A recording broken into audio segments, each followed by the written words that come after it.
फिर से आप सभी लोगों का मेरे YouTube चैनल पे स्वागत है।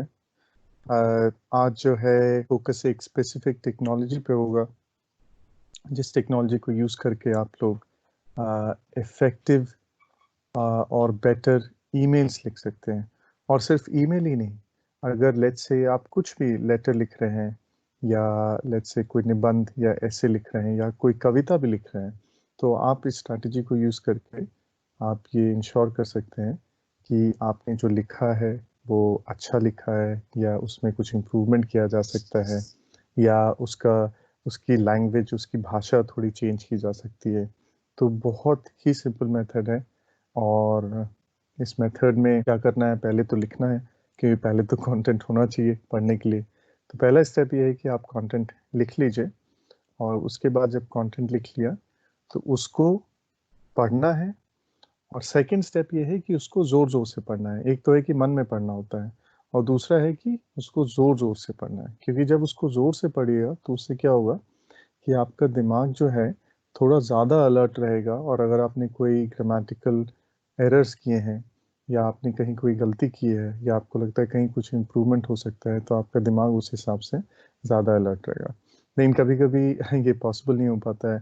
जैसे आप भीड़ भाड़ वाले एरिया में बैठे हैं और आप ये कविता लिख रहे हैं, निबंध लिख रहे हैं, तो उस केस में अगर आप ज़ोर ज़ोर से पढ़िए तो ऑब्वियसली लोगों को लगेगा कि भाई कुछ गड़बड़ है। तो उस केस में क्या करना चाहिए कि आप गूगल यूज़ कर सकते हैं, क्योंकि गूगल एक टूल प्रोवाइड करता है जिसको गूगल ट्रांसलेशन टूल बोलते हैं।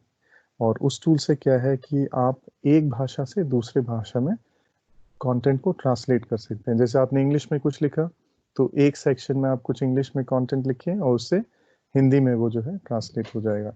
लेकिन उसी गूगल ट्रांसलेटर का एक और यूज़ किया जा सकता है कि आप अगर आपने कोई निबंध लिखा, आपने कोई लेटर लिखा, कुछ भी लिखा, और आप चाहते हैं कि कोई दूसरा आपको पढ़ के सुनाए, तो वो और भी इफेक्टिव मेथड है ये सारी चीज़ें पिक करने के लिए। तो आपको कुछ नहीं करना है, आप बस जो है जो भी कंटेंट है वो गूगल ट्रांसलेट में डालिए। इंग्लिश हो तो इंग्लिश डालिए, हिंदी है तो हिंदी डालिए, और वो आपको पढ़ के सुना देगा। अब हिंदी में हो सकता है कि कुछ त्रुटियां हों प्रोनाउंसिएशन में, क्योंकि ऑब्वियसली वो तो एक मशीन है, वो तो एक सॉफ्टवेयर है जो आपको ये पढ़ के बता रहा है।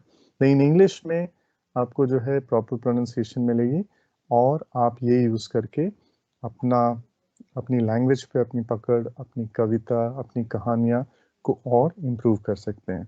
तो चलिए आज देखते हैं कि ये ऐप कैसे यूज़ होता है। तो इसका एड्रेस है translate.google.com।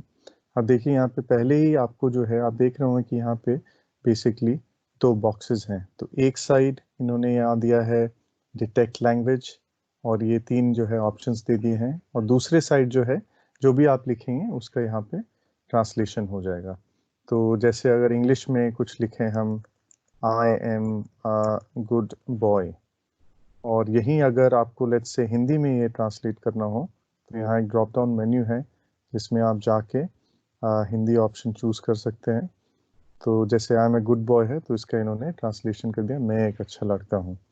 अब जैसे मैं बता रहा था कि इसमें एक स्पीकर ऑप्शन भी है जिसको आप यूज़ कर सकते हैं।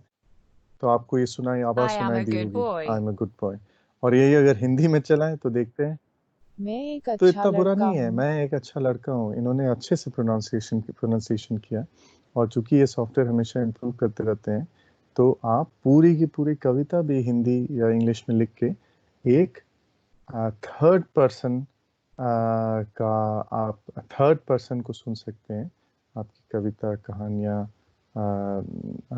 या जो भी आप लिख रहे हैं उसको पढ़ने के लिए। तो ये टूल यूज़ कीजिए, अपने कमेंट्स इस वीडियो पर छोड़िए, और ये वीडियो लाइक कीजिए, चैनल को सब्सक्राइब कीजिए, और ऐसे ही जो है आगे भी जो वीडियोस आ रही हैं उनको देखते रहिए। धन्यवाद।